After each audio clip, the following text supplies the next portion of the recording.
यवतमाळचं ऊन आहे का होय राजो, मरणाचं ऊन आहे यवतमाळ, काही सांगायची सोय नाही. नुसतं काय डब दिसून राहिले माणसं. आणि बाबा इतके ऊन आहे, असा ओकून राहिला हा सूर्य आग, काही सांगायची सोय नाही राजू. पहिले उन्हाळ्यात माझ्या आजी आणि आई असं गोळ्या पापड्या शेवयाकडे, आता पापडं असे वाळू टाकले का नाही, नुसते भाजून राहिले राजू. काही समजायला सोय नाही राहिली. कूलर काम नाही करून राहिलं. एक कूलर थंड करायसाठी दुसरा कूलर त्याच्या मागा लावा लागून राहिला.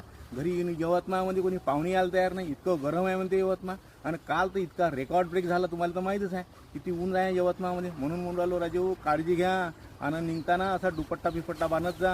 हे सर्व घरी नाही का नुसते भांडणं होऊन राहिले नवरा बायकोचे, कारण घराचं वातावरण इतकं गरम चालून राहिलं ना. बायको म्हणते कूलरमध्ये पाणी टाका, कूलर काही काम नाही करून राहिला राजू. समजून नाही राहिलं. घरी गेलो तर बायको चिडचिड करते आणि बाहेर आलं तर सूर्य आग उकून राहिला. असं वाटते का आता काय करावं ना काय नाही. अंगावरचे कपडे अंगावर वाळून राहिले.